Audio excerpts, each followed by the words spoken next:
사도행전 15장 1절에서 11절 말씀 우리 보면서 우리 기도 제목을 우리 좀 찾았으면 좋겠는데, 오직 은혜로 받는 구원이라고 합니다. 오직 은혜로 받는 구원. 이 은혜라는 단어를 잘 이해를 하시는 게 너무 중요합니다. 예. 은혜의 사람이 되어야 된다. 우리 오늘 은혜 받으러 왔다. 은혜 받았습니다. 이렇게 말을 많이 하잖아요.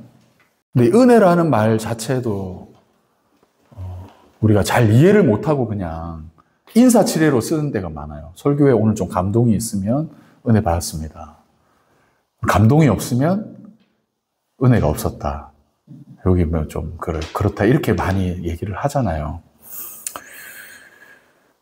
근데 은혜는 이제 죄가 더한 곳에 은혜가 왕노릇한다. 이렇게 로마서 5장에 말씀을 합니다. 맞죠?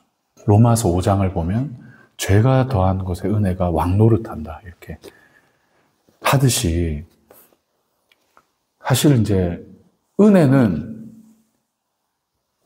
그 죄인 가운데 부어지는 거예요. 죄인 가운데. 그런데 우리는 우리의 죄를 인정하는 거에 대한 이 회개와 그 마음이 없이 은혜만을 이제 받기를 원한다는 거는 어떻게 보면 내 일이 잘 되는 게 은혜인 거예요. 결국은. 내 마음이 좋고 내 일이 잘 되는 게 은혜인데, 그게 이제 은혜가 아니라 어쩌면 이제 죄인에게 부어주시는 은혜이기 때문에 내가 더 회개할 것이 많아지고 자기 죄를 이제 깨닫게 되고, 그곳에 이제 하나님의 은혜를 계속 이제 부어주시는 거죠. 그래서 저는 이제 교회에 눈물 짓는 사람들이 많이 왔으면 좋겠어요. 눈물이 좀 많았으면 좋겠어요. 그냥 개척교회는 잘 사는 사람들은 안 옵니다. 사실 뭐 못 산다고 하는 게 아닙니다. 절대로 여러분들을 피하려고 하는 게 아니라, 개척교회는 진짜 이게 막 사는 게 편안하고 어려움이 없고 괜찮은 분들이 올 수 있는 곳이 아니에요. 그냥 진짜 눈물 짓는 영혼들이 오는 곳입니다. 그 눈물 속에 죄를 더한 곳에 은혜가 더한다고, 그곳에 하나님이 막 은혜를 주시고 하나님의 사랑이 부어지고 하나님의 은총이 부어지는, 그걸 이제 경험을 하시면 좋겠다라는 생각이 듭니다. 그러니까 여러분, 은혜라는 말을 할 때 우리 학성 집사님 많이 들었던 말이 어떤 말이 있으세요? 뭐 받을 수 없는 자에게 주시는 호의가 이제 은혜다, 이런 말을 엄청 많이 들었잖아요. 그런데 이제 은혜의 요소 중에 이제 여러 가지 요소가 있는데 5가지 요소가 있어요. 은혜 있는 교회가 되려면 이제 5가지 요소가 있는데, 첫째가 아까 말했던 무상성입니다. 받을 자격이 없는 사람한테 주어지는 거. 받을 자격이 없는 자에게 주시는 호의가 이제 은혜이죠. 그런데 두 번째가 더 중요한 요소가 있어요. 자발성이라는, 자발성. 하나님이 그냥 주시는 거라는 거예요, 이게. 우리 학성 집사님이 엎드려가지고 40일 철야기도 했기 때문에 주시는 거는 싹이죠, 싹. 싹. 임금이죠, 임금. 우리 학성 집사님 40일 기도했네. 그래, 내가 줄게. 이거는 싹이라는 거예요. 그런데 그게 아니라 하나님이 순전히 베풀어 주시는 거라는 거예요. 순전히 베풀어 주시는 거. 자발적으로 베풀어 주시는 거. 어떻게 우리는 그렇잖아요. 나는 은혜 받는데 옆에 사람 은혜 받는 거 보면 여러 가지 판단이 들잖아요. 저 집사님 어저께 나한테 그렇게 소리 지르고 나쁜 말을 그렇게 하더니 교회 가서는 저렇게 울고 있네. 아유, 저거 가식적이다, 저거. 아유, 저 뭐 사과도 안 하고 뭐 회개도 안 해놓고 저래 울면 뭐하네, 뭐 이런 판단들이 우리가 많이 들잖아요. 그런데 그게 아니라는 거예요. 하나님이 주시는 거라는 거예요. 자발적으로 주시는 거예요. 하나님이 주시는 거라는 거예요. 내가 했기 때문이 아니라 선물로서 주시는, 자발적으로 주시는 것이라는 거예요. 세 번째가 뭐냐면 풍성하게 주신다는 거예요. 그러니까 넘치도록 주시는 거예요. 넘치도록. 내가 어저께 그렇게 하나님 앞에 눈물을 그렇게 쏟았는데 아침에 딱 깨어서 일어나서 우리 애들한테 그렇게 잘해줘야지 하고 이렇게 아침에 일어났어. 밥 먹어야지 이렇게 부드럽게 얘기해줘야지 하고 딱 생각을 했는데 아침에 딱 일어나자마자 아이들 꼴을 보니까 견딜 수 없어서 소리 확 질러. 아니라! 뭐 안 해! 이렇게 소리 지르고 나면 우리 마음에 드는 생각이 뭡니까? 은혜 떨어졌다. 그렇게 어저께 은혜를 그렇게 받았는데 나 또 은혜 떨어진 거 아닌가? 이렇게 우리가 생각을 할 때가 너무 많잖아요. 근데 그게 아니라는 거예요. 하나님의 은혜는 너무 풍성하다는 거예요. 넘치도록 주신다는 거예요. 그러니까 한이 없으세요. 하나님의 은혜는. 그러니까 늘 우리의 수준으로 생각을 하는 거죠. 그런데 하나님의 은혜는 너무나 풍성하시다. 그리고 효과적입니다. 효과적. 그러니까 효과성이 있는데 그게 뭐냐면 받는 사람에게 실제적으로 변화를 일으킨다는 거예요. 그러니까 은혜가 있는 곳에 변화가 있습니다. 변화가. 하나님이 효과적으로 변화를 시킨다. 변화. 그러니까 어떤 변화를 줄까요? 어떤 변화를 줄까요? 하나님에 대한 인식 자체가 바뀝니다. 하나님에 대한 인식 자체. 우리의 행동이 변화된다. 늘 이렇게 가는데 그거는 제가 나중에 설명을 드리겠습니다. 요거를 갖고 이 말씀을 보시면 말씀을 보는 이게 내용이 좀 달라져요. 그러니까 어떤 효과가 주어지게 되냐면 하나님을 향한 마음이 달라지게 된다는 거예요. 그래서 저는 어떤 분을 보면 목사님, 저는 늘 똑같이 이제 반복적으로 짓는 죄가 있어가지고 이제 회개하는 것도 지칩니다. 너무 지쳐요. 이런 사람들이 있습니다. 반복적으로 짓는 죄 때문에 넘어지는 사람. 그래서 아무리 은혜를 받아도 변화가 안 되니까 뭐라고 합니까? 이제 예배 드리는 것도 이제 너무 지칩니다. 힘듭니다. 이런 얘기를 진짜 많이 하는데요. 사실 그런 분들은 차라리 죄를 짓는 게 낫다고 생각해요, 저는. 차라리 죄를 지으셔야 돼요. 왜냐하면 내가 은혜를 받아서 내가 죄를 끊었다라고 얘기를 할 때 결국 우리는 어떻게 바뀌냐면 내 의지, 내 변화, 내 열매를 자랑하게 돼 있기 때문이에요. 그러니까 내가 정말 끝까지 하나님의 은혜가 아니면 안 되겠구나 하는 그 자리까지 가는 사람이 되도록 하나님은 내 결단, 내 결심 가운데 변화를 주시는 게 아니라 진짜 안 되는 나를 이렇게 주님이 사랑하시는구나 하게끔 인정하게끔 가신다라는 거예요. 그래서 저는 목사님 저거 담배 끊기로 했는데 담배가 안 끊어져서 교회 나오는 게 너무 힘듭니다. 차라리 담배 피라고 하고 싶어요. 차라리 담배 피시라. 담배 피시고 하나님 담배 피는 나를, 이렇게 안 되는 나를 위해서 죽으셨다는 그거를 더 누리셨으면 좋겠다. 우리는 반대죠. 어때요? 하나님 은혜 받았으면 즉각적인 변화가 일어나서 집사님들의 행동이 바뀌고 삶이 바뀌고 다 모습들이 다 바뀌는 걸 이제 원하는데 그게 아니라 우리 하나님은 긍휼을 우리가 보기를 원하십니다. 긍휼의 하나님이십니다. 그러니까 그 사람을 볼 때 무엇을 보기를 원하시냐면 긍휼히 여기기를 원하세요. 나는 은혜 받아서 끊어졌는데 너는 왜 못 끊고 있냐? 이렇게 하기를 원하시지 않습니다. 그래, 너 안 되지. 근데 나도 안 돼. 나도 안 되는 게 있어.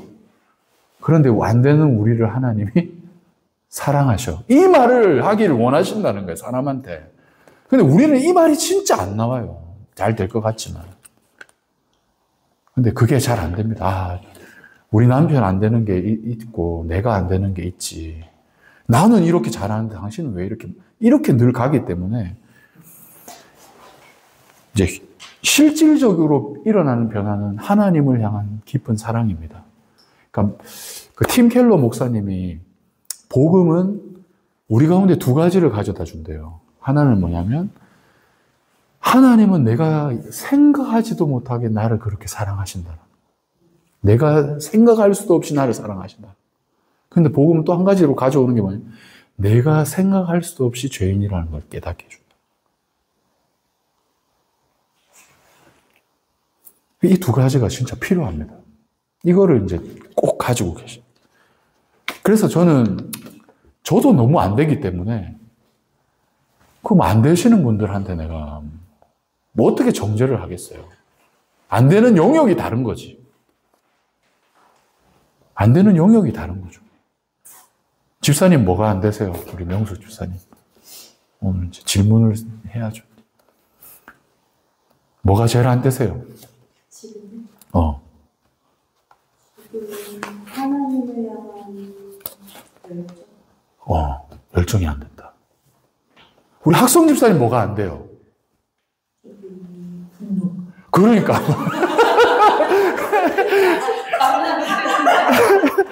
우리는 목사님 안 되는 거는 뭡니까? 저는요, 사실 이게 좀 잘 안 되는 것 같은 게 이게 좀 머리로 엄청나게 굴리는데 우리 아내 안 되는 건 당신은 이게 안 돼. 이게 바로 나옵니다. 우리는. 그 다른 사람들 안 되는 거는 너무 잘 보이잖아요. 근데 내가 안 되는 거 얘기하는 건 너무 어려워요. 그럼 학성 집사님도 물어봐요. 학성 집사님 뭐 안 되는 게 뭔 것 같아요. 아니.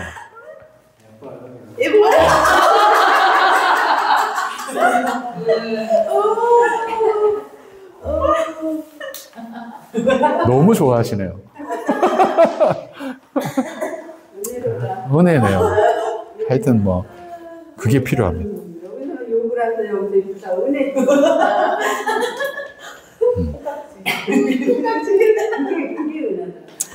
예, 이제 효과적입니다. 진짜로 하나님을 사랑하게 돼요. 저는 시간이 갈수록 예전에는 내 죄 때문에 하나님 왜 나는 이렇게 안 되는 게 많습니까? 이게 진짜 많았거든요. 하지만 왜 안 되죠? 나는 이렇게 했는데 진짜 시간이 지나면 지날수록 깨닫는 하나님 나 너무 사랑하시는구나 하는 게 이런 나를 진짜 여전한 방식으로 사랑하시거든요. 여전한 방식으로. 내일 아침에도 똑같이 저를 그렇게 사랑을 하십니다. 안 되는 내 모습을 보면서. 그러니까 그 사랑을 깨달아가는 게 효과적. 다섯 번째가 이제 지속적이라는 거예요. 은혜라는 건 되돌려 받는 걸 기대하지 않는다는 겁니다. 은혜라는 선물은 하나님이 줬으니까 우리 명숙 집사님이 나한테 이걸 해주겠지라는 걸 기대하지 않는다는 거예요. 하나님 주신 것이 지속적으로 줘요. 이걸 주면 더 주고 이게 아니라 주신다는 거예요. 그냥. 그러니까 우리 하나님이 어떤 하나님이시냐면 은혜의 하나님이십니다. 은혜의 하나님. 그래서 저는 우리 여기 계신 분들이 오늘 다 사실 이제 지도자들이시고 우리 교회를 섬겨야 될 분들이신데 은혜의 사람이 됐으면 좋겠어요. 은혜의 사람. 은혜의 하나님을 닮아서 은혜의 사람. 생색나고 옳고 그름의 사람이 아니라 늘 생색과 옳고 그름이 샘물처럼 튀어나오시는 분들이 아니라 진짜 은혜의 사람으로 서시면 좋겠어요. 오늘 말씀 보시면 이 은혜로 받는 구원인데 이렇게 선물로 받은 구원인데 어떤 사람들이 유대로부터 내려와서 형제들을 가르치되 너희가 모세의 법대로 할례를 받지 아니하면 능히 구원을 받지 못하리라. 이렇게 말을 했어요. 그러니까 예수 그리스도라고 하는 이 은혜의 선물을 받았는데도 할례를 받지 아니하면 구원을 받지 못할 거라고 얘기했습니다. 이 사람이 유대인들이 아닙니다. 예수 믿는 사람들이고 그리스도인들의 형제 중에 유대인 그리스도인들이겠죠. 아, 너희가 예수 믿고 구원받았다고 하지만 하나는 더 있어야 돼. 할례 받았는. 남자들한테 얘기했겠죠, 맞죠? 할례 받았는지 봐야 된다. 그게 이제 구원의 이제 표징이라고 그렇게 말을 했습니다. 그때 이제 2절에 이제 바울 및 바나바와 그들 사이에 적지 아니한 다툼과 변론이 일어난지라라고 얘기를 했어요.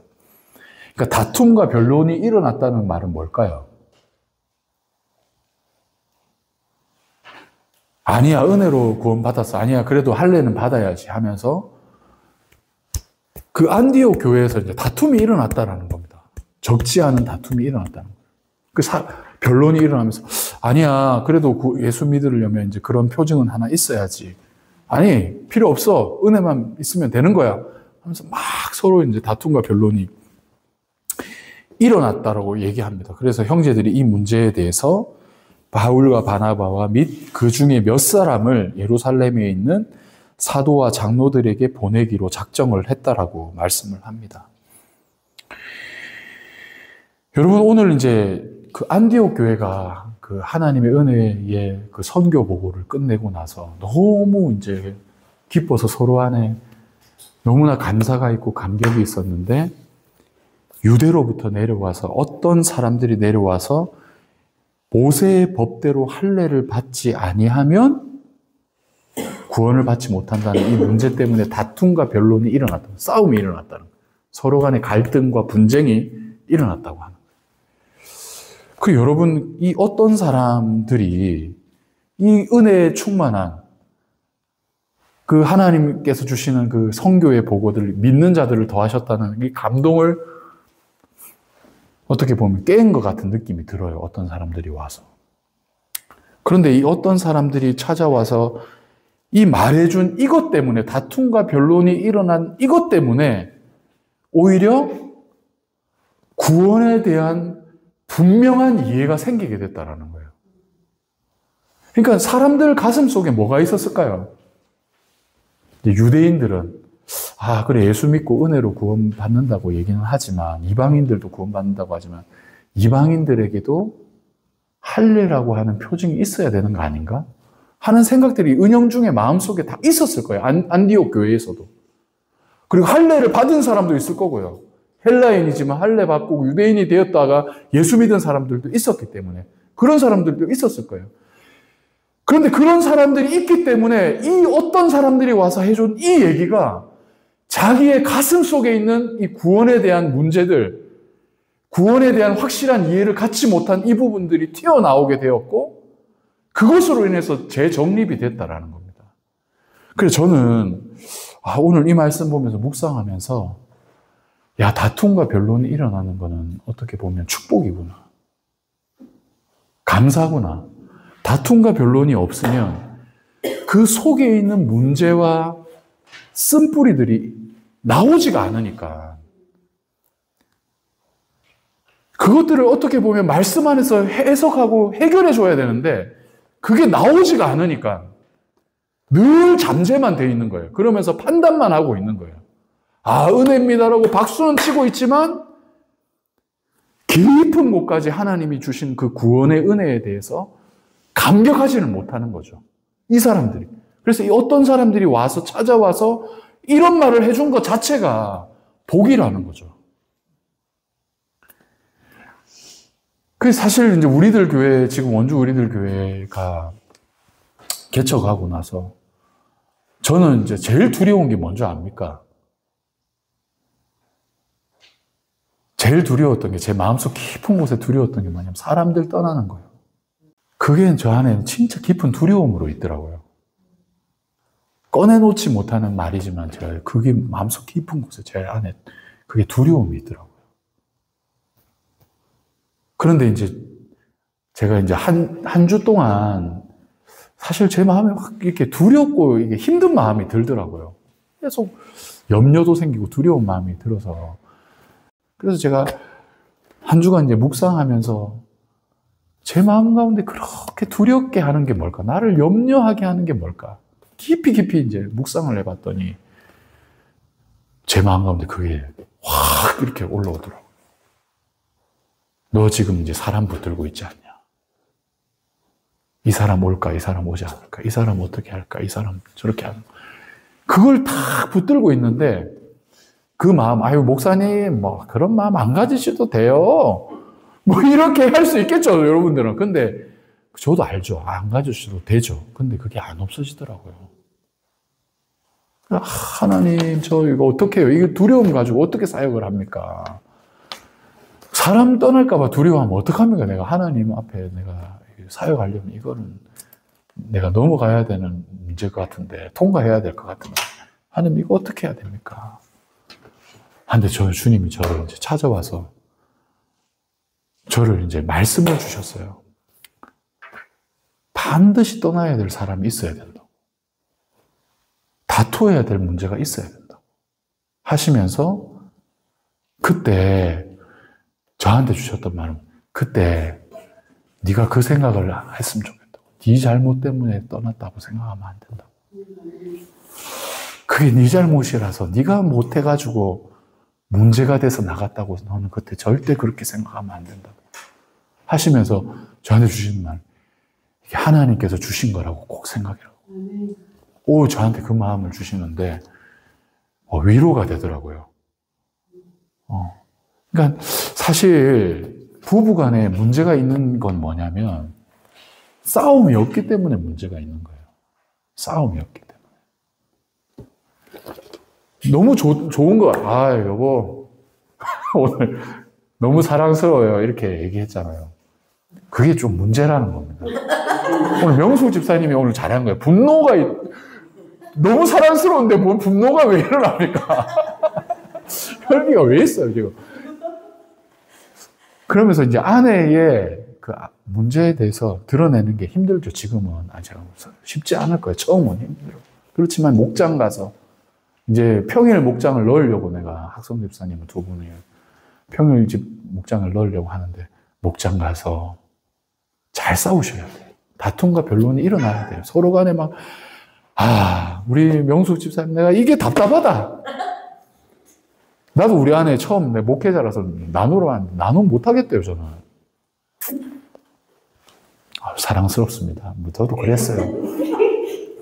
근데 하루는 제가 너무 열받아서 우리 아내가 나한테 이 말해가지고 난 너무 화가 난다고 내가 딱 오픈을 했죠. 그래서 한마디씩 다 처방을 하고 딱 했는데 돌아오니까 내가 쓰레기더라고요. 나는 내가 칭찬받을 줄 알았는데 다 한마디씩 돌아오면서 아내가 이제 한마디 하는데 내가 딱 아내 이야기 들으니까 진짜 내가 쓰레기더라고요. 그냥 다툼이 일어나야 됩니다. 우리 오늘 학성 집사님은 그냥 슬쩍 사랑스럽습니다 이렇게 좋은 말은 아닙니다. 건강한 말은 아니에요. 그래 하여튼 잘 싸우는 게 실력입니다. 잘 싸우는 거. 그래서 저도 이거 잘 싸워야 되겠구나. 이거 하나님이 주셨구나. 내가 뭔가 잘못해가지고 문제가 일어났다 생각하지 말고 이 문제도 오늘 찾아온 이 문제도 하나님이 주신 거예요. 왜냐하면 이 사람들의 사고방식이 깨지지 않기 때문에 계속해서 이런 사건을 주시면서 은혜로 받는 구원이 뭔지를 진짜 너희들이 깨달았으면 좋겠다. 이 5가지가 하나님의 은혜가 이렇게 큰데 너희가 아직도 할례에 집착하느냐라고 얘기하시고 싶어서 어떤 사람을 보낸 거죠. 그래서 드러난 게 축복이고 잘 싸우는 게 축복이라는 거예요. 그리고 오늘 우리 학성 집사님 집에 가서 잘 싸우셨으면 좋겠어요. 저 맞아요. 많이. 그래요? 많이 때려요?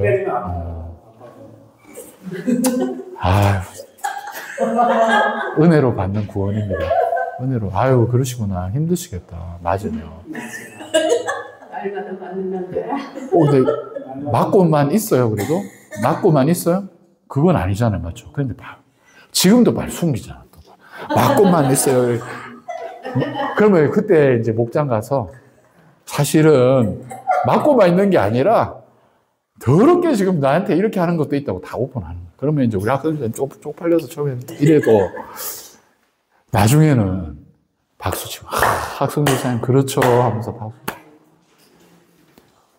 우리 옛날에 우리 아는 목사님 한 분이 어떻게 판단하실지 모르겠어요. 요거는. 근데 그 목사님이 이제 옛날에 청년 시절에 그게 이제 중독인 거예요. 그래서 목사님이 너무 중독이다 보니까 목회자가 됐는데도 그게 안 끊어진 거예요. 힘든 일만 생기면 그게 너무 생각이 난다는 거예요. 그러면 우리 집사님 어떻습니까? 목회하지 마라 이렇게 하고 싶잖아요. 맞죠? 목회하지 마라. 근데 참 그게 저도 그런 사람이거든요. 하지 마라 이렇게 해야 되는데 근데 그분이 이제 그렇게 이제 하셨어. 숨기고 하셨는데 이제 아내한테는 들키게 돼 있잖아요. 아내한테 들킨 거예요. 우리들 교회 오기 전입니다. 들킨 거예요. 들켜서 이제 다툼과 변론이 확 일어났어요. 부딪혀버린 거예요. 그래서 이혼한다고 막 하고, 막 시댁에 고발하고 막 난리가 났는데, 이혼하기 전에 이제 우리들 교회로 오신 거예요. 이제 그래도 이혼하지 말고 살아야 되겠다 싶어서 우리들 교회 와서 사역자가 되셨는데, 목장을 갔는데, 자기는 이제 그만 안 하려고, 이제 드러나서 이제 자기 둘이 이제 그거 이제 하려고 했는데 갑자기 목장에 딱 갔는데 안녕하세요 누구 목사입니다 이렇게 소개하고 이제 한 명 소개하잖아요. 근데 사모님이 우리 남편 너무 힘들어가지고 내가 왔다고 그렇게 해버린 거야. 그래 막 그분 얘기로는 러닝 셔츠가 팬티까지 젖을 만큼 땀이 이제 젖어가지고 어떻게 할 줄 모르는데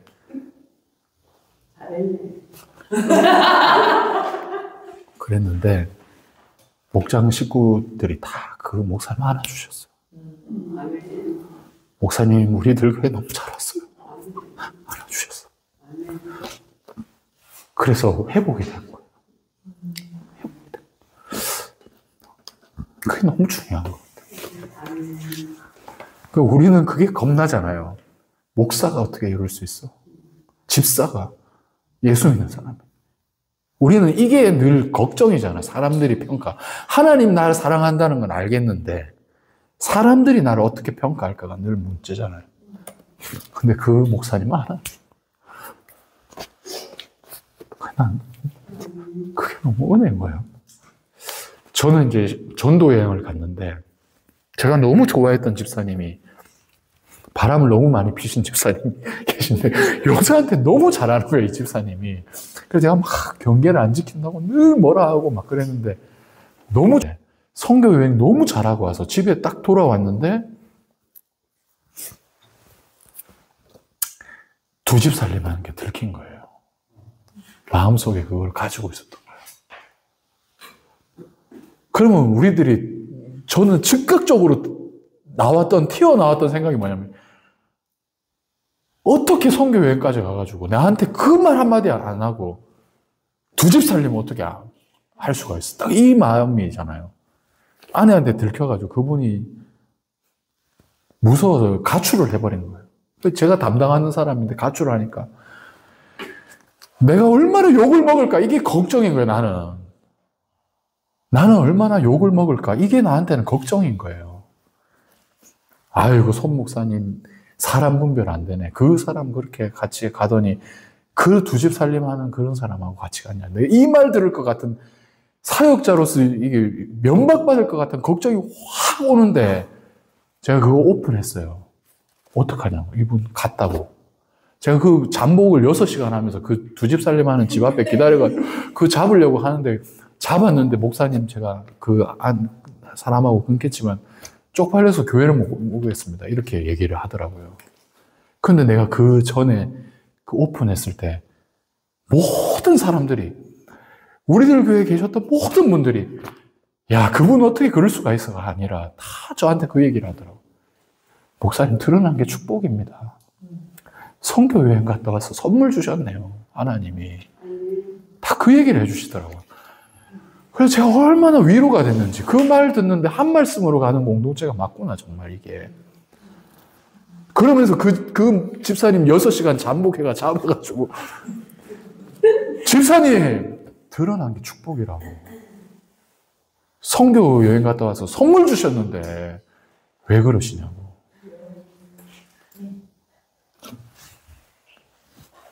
그러니까 하나님의 은혜는 정말 풍성합니다, 여러분. 야, 지금 이 상황에 우리가 천국 갈 때까지 하나님의 은혜가 있는 건데, 지금 내가 안 끊어지는 이 문제 때문에 은혜가 끝났다라고 생각하는 것 자체가 교만이고, 어떻게 보면 하나님보다 내가 머리 위에 있다라는 거고, 내 선이 더 크다라고 증거하는 것밖에 안 된다라는 거예요. 너무 무서운 거죠, 그게. 그래서 우리는 어떻게 해야 된다고요? 학성 집사님이 그럴 때, 아유, 드러났네. 혈기가 나왔네, 혈기가 나왔어. 할렐루야. 혈기 위해서 기도하자, 우리. 아유, 그 혈기 때문에 예수님 만나야지. 그 정도의 이제 배포가 있어야 된다는 거예요. 그 정도의 배포가 있어요. 그 하나님이 참 그 말이 저는 위로가 됐어요. 너 때문에 가는 거 아니라고. 하나님이 하시는 일인데 왜 너 때문에 그래? 하나님이 하신 일로 봐라. 위로가 되는 거죠. 여러분, 모세의 법대로 이제 할례를 받지 않으면, 할례라는 게 어떤 겁니까? 할례. 할례는 사실 어떻게 보면 표시도 안 나잖아요. 바지 입고 있는데 하체를 드러내면 어떻게 하라고 했습니까? 율법에. 하체를 드러내면 돌 던져서 죽여라고 그랬어요. 하체 드러내면 안 돼요. 유대인들은 하체를 드러낼 수, 여기 무릎 위로 올라오는 옷도 입을 수가 없어요. 밖에는. 그럼 표시도 안 나잖아요. 할례 있는지 어떻게 알아요? 할례 받았어? 이렇게 물어봐야 돼요? 할례 받았어? 이렇게 물어볼 수도 없고. 어떻게 해요? 왜 할례가 뭘까요? 할례가. 할례가 정말 은밀한 곳에 있잖아요. 할례라는 게 은밀한 곳에 있잖아요. 그 하나님께서 그 아브라함에게 이제 17장에 할례를 행하라고 한 그것 때문에 유대인들이 할례를 행하는 거잖아요. 그러니까 아브라함에게 하셨던 그 일은 뭐냐면, 내가 너를 믿음으로 의롭다 했지? 그리고 내가 약속의 자녀를 줄 거 너 믿지? 못하는 거를 향해서 뭐라고 했냐면, 할례 받아라. 할례 받는 게 은밀한 곳에 표피를 잘라내면서, 그 남자는 하나님께서 생육하고 번성하라고 했잖아요. 생육하고 번성을 못하면 남자로서의 기능이 끝난 겁니다. 그러니까 그 표피를 잘라라고 하고 생식기를 잘라라고 하는 건 뭐냐면, 어떻게 보면 내 생명이 끝났다라는 거예요. 내 생명이 끝났다. 그리고 하나님이 이 일을 이루신다라는 걸 보여주려고 하신 것이 할례입니다. 그러니까 마음속 깊은 곳에, 은밀한 곳에 그걸, 예수 믿는 걸 우리가 어떻게 알아요? 할례 받았으면 예수 믿고 구원받았네 이렇게 할 수 있겠어요? 아닌 거죠. 하나님께서 할례를 두신 이유는 마음속 깊은 곳에 있는 거라는 거. 구원받았다는 확증, 믿음이라는 건 그 사람 마음속 깊은 곳에 있는 거라서 우리가 어떻게 판단할 수가 없는 거라는 거예요. 우리는 늘 판단하고 싶어요. 저 사람 구원받았을까 안 받았을까? 에이, 안 받았겠지. 이렇게 하고 싶은데 그게 아니라는 거죠. 하나님이 끊임없이 그 구원은 가슴 속에 있는 거예요. 가슴 속에. 자기가 안다는 거예요. 깊은 하나님 정말 나 같은 사람 사랑하시는구나 하는 걸 아는 것, 거기에 있다라는 거예요. 그래서 이제 바울과 바나바 몇 사람들이 사도와 장로들에게 보내기로 작정해서 이방인들이 주께로 돌아온 일들을 말하면서 형제들을 다 기쁘게 하더라 하면서, 정말 보세요. 마음속에는 예수 믿고 구원받는 거에 대한 기쁨이 넘치는데도 한 구석에 이 할례라는 이 문제 때문에 이 은혜의 감격을 잘라버리게 만드는, 은혜를 할례하게 만드는 이것에 대해서 주님께서 드러내시면서 경고하시는 거죠. 그래서 우리 집사님들 다투는 거 걱정하지 마세요. 교회에서 다투고 화내고 막 저 사람 혈기 부리고 그거 가지고 막 그렇게 걱정하지 마세요.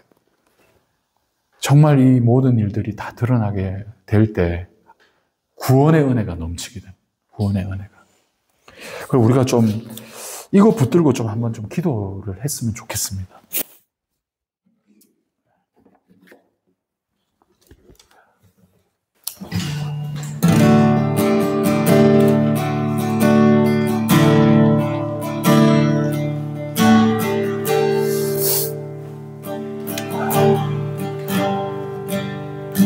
나 은혜의 사람 되기를 원한다고. 하나님, 정말 은혜로 모든 것들을 볼 수 있게 해달라고. 구원으로 모든 것들을 볼 수 있게 해달라고. 하나님, 하나님의 은혜가 그쳐지지 않는데, 하나님의 은혜가 하나님 아버지 단절되지 않는데, 하나님 그 은혜 안에서 회개는 늦은 법이 없다고 하시는데, 하나님 이 교회 안에서 그 은혜가 흘러가게 하여 주시옵소서.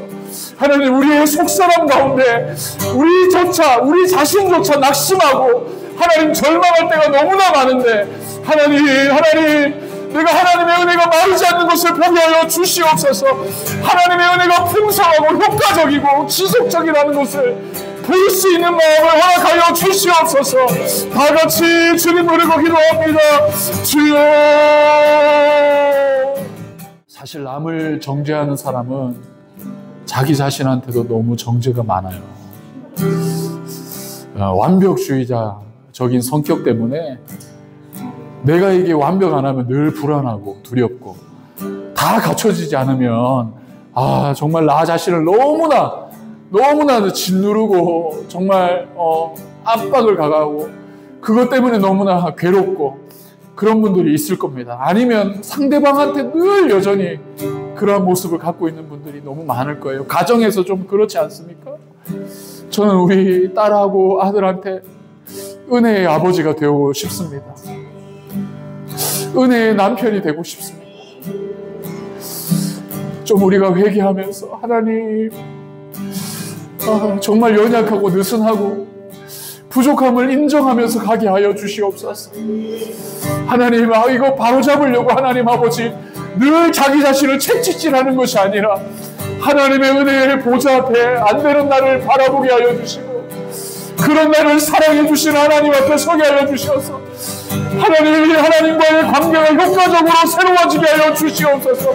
그때 진리가 우리를 자유케 하는 것을 보게 하여 주시옵소서. 우리 다 같이 주님 부르며 기도합니다. 주여. 두 번째 보시면 4절 5절 말씀, 예루살렘에 이르러 교회와 사도와 장로들에게 영접을 받고 하나님이 자기와 함께 계셔 행하신 모든 일을 말하며, 바리새파 중에 어떤 믿는 사람들이 일어나 말하되 이방인에게 할례를 행하고 모세의 율법을 지키라 명하는 것이 마땅하다 하니라 라고 합니다. 여러분, 이방인에게 할례를 행하고 모세의 율법을 지키라. 여러분, 율법을 지키는 것이 잘못된 겁니까? 맞죠? 잘못된 게 아닙니다. 율법은 왜 지키는 게 맞습니까? 하나님이 정해놓으신 법이기 때문에, 십계명 안에 모든 인생이 살아야 할 귀한 법칙이 다 들어있잖아요. 맞죠? 율법 안에 다 들어있는데, 이게 이제 우리들의 이제 고민이에요. 사실 이거 고민이 많이 되지 않습니까? 율법을 지켜야지. 근데 은혜로 구원을 받는다고.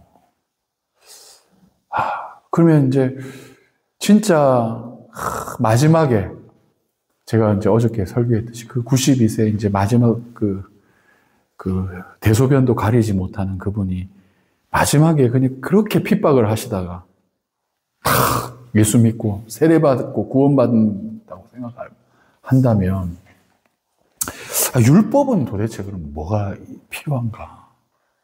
예수 믿고 구원받고 그냥 끝인데, 그게 율법 없이도 그러면 되는 거 아닌가? 이런 생각도 들어요. 맞죠?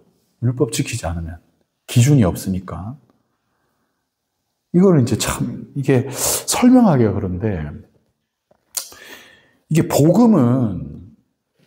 복음이라는 것은 모든 것을 다 말해주지 않습니다. 복음이라는 것은 어떻게 보면 우리가 혼동하면 안 됩니다. 잘 보시면. 진짜 이게 중요한 부분입니다. 복음에 대한 너무 중요한 부분인데,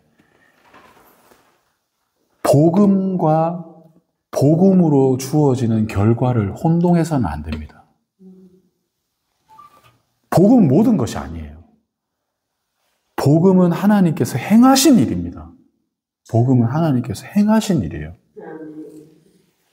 그런데 결과, 복음으로 주어지는 결과는 어떻게 보면 하나님께서 행하신 일로 인해서 우리 가운데 나타나는 현상이라는 거예요. 결과라는 거예요, 결과. 근데 복음과 복음의 결과를 이제 혼동해버리면 이게 늘 문제가 되는 겁니다. 그러니까 율법을 지켜서 구원받는 게 아니라 복음으로 구원을 받는 거죠. 구원을 받았습니다. 그러면 이제 그 결과로 우리 가운데 주어지는 게 이건데 우리는 늘 이제 혼동을 하는 거예요. 워낙 율법주의자들이기 때문에 우리 모두는 율법을 지켜서 구원받는 게 아니잖아요. 그건 율법주의입니다, 여러분. 맞죠? 근데 그게 아니라 구원을 받아서 우리 가운데 주어지는 결과로 나타나는 현상들이 이제 율법을 따라가는 하나님을 사랑하고 이웃을 사랑하는 삶으로 이제 귀결되는 거죠. 이게 참 너무 중요한 부분인 것 같아요. 그러니까 사람들은 어느 순간 은혜의 자리를 떠나서 율법주의자로 이제 늘 가거든요. 율법주의자로 늘 도망을 가요. 늘 우리는 은혜를 그렇게 알면서도 은혜를 받았다고 하지만 결국 이제 뒤돌아보면 율법주의자가 돼 있어요. 이거 처음에는 은혜를 받았기 때문에 내가 행하는 건데 어느 순간 바뀌어서 내가 행하기 때문에 은혜를 받는다고 생각을 늘 돌아서 생각을 한다는 거예요. 늘 우리의 시스템이 그래요. 사람이 이제 죄인이다 보니까 기복적이고 자기가 결과로 이렇게 살아야 된다고 이게 죄인된 본성으로 나오는 게 그거예요. 그러니까 어떤 가난한 집사님이 어떤 이제 목사님한테 자기 가진 것을 이제 가지고 이제 목사님 섬긴다고 이걸 이제 섬겼어요. 목사님, 아유, 감사하다. 왜 이런 걸 또 가져오셨냐. 아유, 안 가져오셔도 되는데. 그래, 받았어요. 안 가져오셔도 되는데 했는데, 그 갖다 주신 분이 갑자기 막 재산이 막 늘어나고 부자가 됐다는 이제 소문이 돈 거예요. 지어내는 얘기입니다. 소문이 돈 거예요. 옆에 소문이 난 거예요. 집사님들 막. 근데 그 집사님은 진짜 목사님 내가 은혜 받아서 목사님 좀 섬기고 싶다. 그래서 섬긴 건데 그 집사님 너무 복 받았다고 막 부자 됐다고 하는 소문이 막 돈 거예요. 소문이 돌아서 사람들이 그 소문을 듣고 이제 그 목사님한테 똑같은 선물을 이제 가져오. 목사님 집에 막 그런 선물은 가득한데 돌아오는 거는 그 집사님하고 다른 이제 결과가 있으면 그 사람들은 이제 화가 나는 거죠. 저분은 받는데 왜 나는 못 받냐 하는 화가 난다는 거죠. 그러면 하나님은 그 사람한테 뭐라고 하냐면 너는 이미 이제 그 가져올 때부터 이미 너는 그걸 받았다. 너는 이제 이미 네 마음에 이제 그 하나님 앞에 선물 받으려고 가져온 거지. 그 목사님 섬기려고 가져온 게 아니라는 거예요. 이미 받았다는 거예요. 너 선물 받으려고. 그러니까 너무 이게 중요한 거예요. 사람들이 하나님 섬기다가 어디로 흘러가냐면 내가 이거 잘한 것 때문에 내가 복 받는다고 생각하면서 이게 흘러가 버려요. 너무나 순수한 동기로 나타난 이 결과를 변질시켜 버립니다. 오늘도 보세요. 변질됐잖아요. 바리새파 중에 모세의 율법을 지키라 명하는 것이 마땅하다. 이걸 지켜라. 이게 구원받는 일이다. 이게 이제 잘못된 이야기라는 거죠. 정말 은혜는 효과성이 있어서 하나님을 사랑하고 이웃을 향한 긍휼이 주어지게 돼 있습니다. 그 하나님 결과입니다. 그럼 우리가 해야 될 건 뭐예요? 은혜만 받으면 되는 거예요. 복음만 붙들면 되는 거예요. 복음의 결과까지도 이루려고 하니까 내가. 복음의 결과까지도 내가 다 잡아가지고 이 모든 것들을 확인하고 싶으니까 이게 힘든 거예요. 그래서 저는 그 하나님 앞에 순수한 동기를, 그러니까 하나님이 이제 출애굽 시키면서 구원을 주시고 나서 시내산에서 율법을 주셨잖아요. 하나님이 나의 인생의 왕이시고 주인이시고 나는 하나님의 백성입니다라는 것들을 보여준 이 출애굽 사건을 후에 10계명을 주셨잖아요. 결과로 주신 거예요. 그러니까 하나님이 종되었던 나를 이렇게 구출해 주셨는데 하나님이 원하시는 게 딱 한 가지야. 뭐예요? 나를 좀 사랑하라는 거야. 내가 너 이렇게 데려왔는데 우상 앞에 두지 마. 나 사랑해. 이거 원하신다는 거예요. 이게 형식적으로 너 나를 사랑하지 않으면 내가 너 사랑하지 않을 거야. 이렇게 하신 게 아니라는 거죠. 다른 우상 두면 안 돼. 너 나만 봐야 돼. 이렇게 하신 게 아니라 내가 너를 이렇게 사랑했으니까 내 너한테 원하는 거 없다. 너도 나를 사랑하라고 하신 거죠.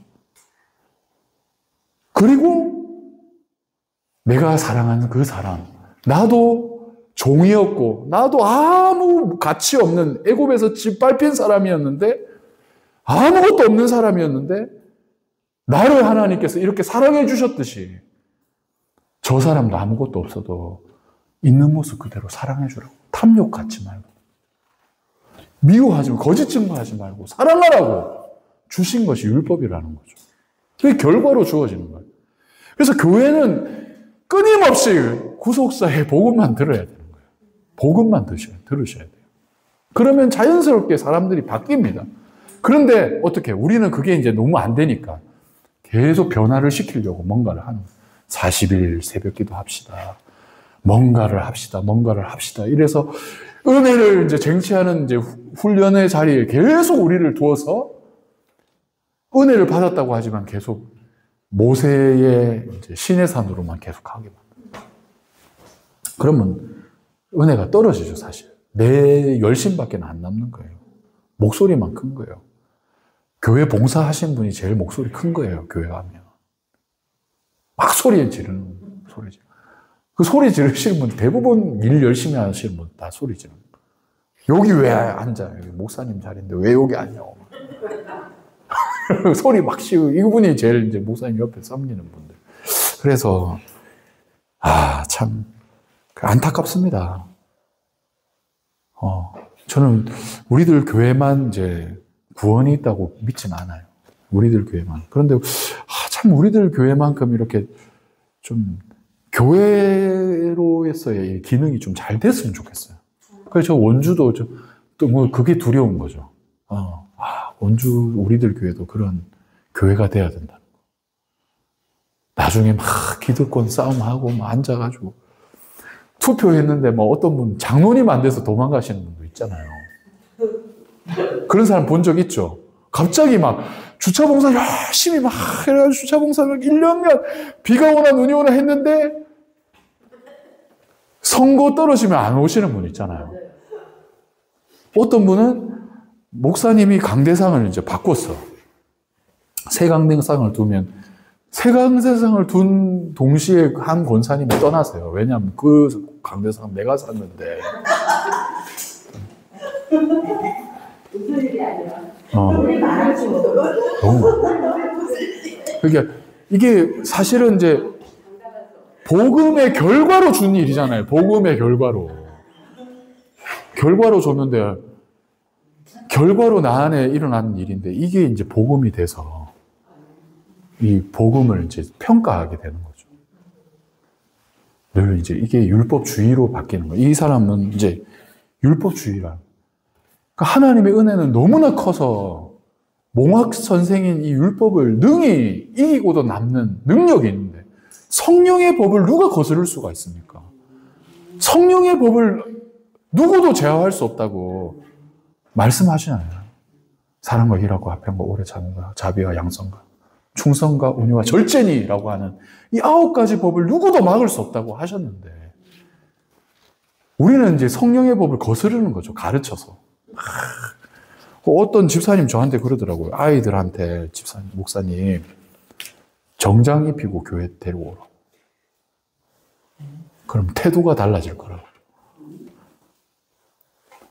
애들이 입는 옷부터가 너무 이제 경박스러우니까 행동도 경박스러운 거라고. 애들 넥타이 딱 메고 양복 딱 입고 와가지고 다 교회 아니 얘는 얼마나 잘 되는지 아십니까? 이렇게. 그 겉모습은 그럴 수 있는데 심령이 어떻게 그렇게 되겠어요, 애들이. 그게 아닌 거죠. 그러니까 늘 이렇게 혼돈이 돼요. 우리는 뭔가를 외적으로 뭔가를 해서 뭔가를 변화를 줘야 되는데 이런 생각들을. 예, 결과를 혼동하지 마시고 항상 이 은혜 자리로. 그러니까 그 탕자의 비유 보면 탕자는 하나님 아버지의 품에 탁 안겨서 잔치를 벌이는데 항상 첫째는 그 잔치에 참여를 못 하잖아요. 여러분은 어디 자리에 있습니까, 지금? 어디 자리에 있으세요? 하나님 아버지의 품에 안겨 있습니까? 아니면 첫째 자리에 있어요. 주차 공사하고 왔더니 아무도 일 안 하고 그냥 말이야 혼자서 이렇게 하고 계시면 어떻게 하고 계세요? 진짜 자기를 잘 돌아보셔야 돼요. 제가 제일 무서운 자리에 있는 겁니다. 목회를 막 열심히 했는데 왜 이런 말이 안 나오도록. 진짜 저는 이제 아내랑 이런 차 타고 오면서 힘들죠, 아내도. 힘들고 나도 이제 여러 가지 힘든 게 많죠. 근데 돌아보면 다 은혜인 거죠. 사실 이거 은혜 때문에 하는 거지 뭐. 페인트 왜 안 됐다고 화도 나지만 페인트 안 됐다고 화낼 수 있다는 것 자체가 은혜죠, 지금. 어떻게 이렇게 화를 낼 수가 있겠어요, 이거 자리를 내가지고. 그러니까 그거 가지고 이제 감사해야죠. 감사해야 되죠. 근데 저는 더 나아가서 탕자와 첫째 아들 사이에 그 아버지는 그 두 사람 모두를 품잖아요. 그 아버지는 다 품잖아요. 너도 와서 즐겨라고 얘기하잖아요. 그러니까 좀 아버지들이 다 되셨으면 좋겠어요. 아버지들이. 늘 탕자만 돼야 되는 것도 아니고 아버지가 되고 은혜의 아버지처럼 좀. 그러니까 교회에 은혜의 아버지가 많으면 교회가 살아납니다. 목자님들이 다 그 은혜의 아버지들이세요. 그냥 왔냐고 잘해봤다고 했다고. 때로는 막 호통도 치고 왜 아직까지 그러고 있냐고 막 호통도 치지만 진짜 사랑해서 하는 거죠. 막 혈기 나서 네가 나한테 힘들게 하니까 내가 뭐래 해봐야 되겠다 싶어서 하는 게 아니라 정말 사랑해서 애통해서 막 때로는 막 치고 막. 우리 담임 목사님 같이 교육자들 양육하면 치고 막 교육자들이 왜 이러냐면서 애통하시면서 막 그러시는데 지금 교육자들 다 그래요, 진짜.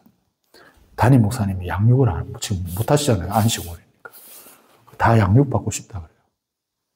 왜냐하면 사랑이 느껴지니까.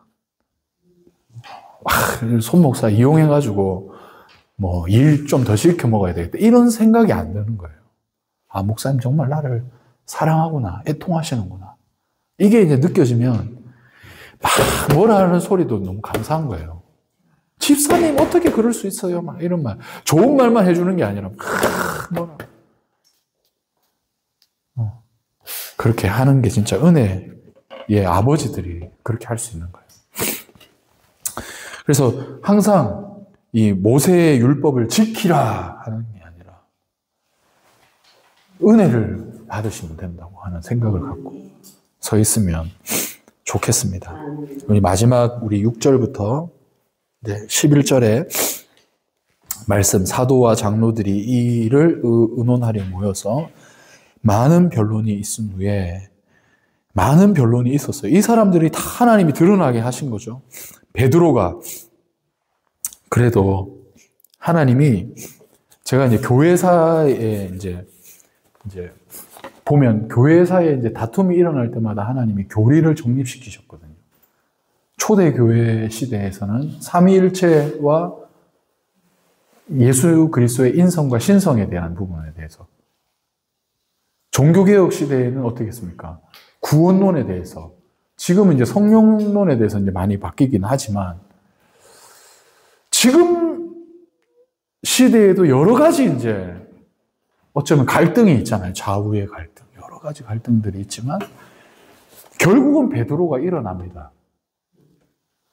결국은 베드로가 일어나서 또 하나의 선명한, 우리 뭐 어떻게 보면 이제 담임 목사님 드보라 같이 교회가 뭐냐 할 때 평신도가 일어나서 교회는 이게 맞다고, 이게 교회는 그 있는 모습 그대로 다 인정하고 오픈할 수 있어야 되고, 죄인의 공동체여야 되고, 빚지고 환난당하고 원통한 사람들이 와야 되고, 이혼을 막아야 되고, 가정을 지켜야 되고, 이게 이제 나온 거잖아요.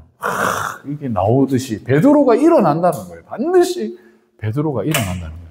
진리가 승리하게 돼 있다는 거예요. 갈등 속에서 염려할 것이 없이 반드시 진리는 지켜지게 돼 있다는 거예요. 신천지가 난리를 쳐서 어떻게 됩니까? 구원에 대한 확증이 생겼잖아요. 구원파들이 이렇게 얘기해서 성화가 뭔지가 생겼잖아요. 그러니까 난리가 나도 베드로는 일어나게 돼 있다는 거예요. 반드시 일어나게 돼 있다고요. 어떻게 해요? 그들이나 우리나 차별하지 않으셨느니라 이렇게 얘기하시면서, 선포하면서 모든 사람에게 구원 주셨다. 할례로 구원받는 거 아니다. 이러면서 우리 10절, 11절 같이 한번 읽겠습니다. 시작.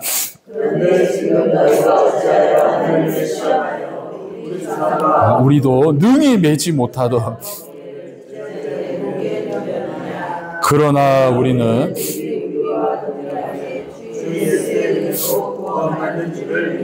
아멘, 아멘. 이 말씀이 너무 멋지지 않습니까? 우리도 하지 못했던 걸 왜 다른 사람한테 멍해를 매냐고. 나도 안 되면서, 너도 안 되면서, 다 안 되고 있는데 너 왜 다른 사람들한테 되는 척을 하냐고. 의시되고 있냐고. 베드로가 일어나서 진리를 선포해 줬습니다. 그러니까 우리 갈등과 마음이 괴로운 상황을 통과하면 뭐가 서 있습니까? 베드로가 딱 서 있어요. 진리가 서 있습니다. 그러면서 뭐라고요? 주 예수 그리스도의 은혜로 구원만. 진리가 승리하는 걸 이제 보게 되는 거죠. 그래서 저도 이제 이 개척하면서 여러 가지 이제 막 얼마나 많은 다툼들이 있겠어요. 밥을 해야 되냐 말아야 되냐. 이걸 해야 되냐. 얼마나 많으면 교회 교육부서는 뭐예요. 하지만 제가 믿는 것 하나. 반드시 진리가 힘을 발휘해서 교회를 바로 잡아줄 것이고, 든든하게 하나님이 세워가실 은혜가 있다라는 거예요.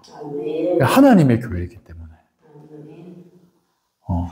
그래, 저희들이 다 베드로가 되셨으면 좋겠어요. 목사님하고 뭐 이런 싸움이 이럴 때, 우리 늘 무리같이, 저 말도 맞는 것 같고, 이 말도 맞는 것 같고, 어떡하나 싸우니까, 베드로같이 하나님의 말씀이 반드시 이 교회를 이끌어 가니까, 우리 하나님 말씀 붙들고 갑시다, 이렇게 하면 승리하게 되는 거죠. 예. 우리 다 일어나서 손 잡고 우리 한번 뜨겁게 기도하고, 각자 기도하고, 우리 학성 집사님하고 이렇게 다 손잡고, 우리 아내는 여기 옆에 와서 손잡고 기도하고, 괜찮아요. 손잡고 우리 다. 여러분, 우리 가정에 참 힘든 일이 많으시죠? 가정에 힘든 일, 추석 때도 다 보셨죠? 얼마나 우리 가정이 힘든 일이 많은지요. 어려운 일이 많지만 우리가 믿어야죠. 베드로가 일어난다. 베드로가 말씀이 일어나고 말씀이 승리한다. 반드시 진리대로 우리를 세워줄 것이다. 이걸 믿고 이제 좀 우리가 기도를 하면 좋겠어요. 하나님, 정말 이 은혜로 받는 구원이 선포되었던 것처럼 하나님, 우리 갈등들, 염려들, 근심 가운데 있는 모든 상황이 하나님의 은혜의 복음 안에서, 진리 안에서 굳게 세워지는 갈등 되게 하여 주시옵소서. 갈등 충만이 성령 충만 되게 하여 주시옵소서. 진리 충만 되게 하여 주시옵소서. 사랑하는 몸된 교회를 붙들어 주시옵소서.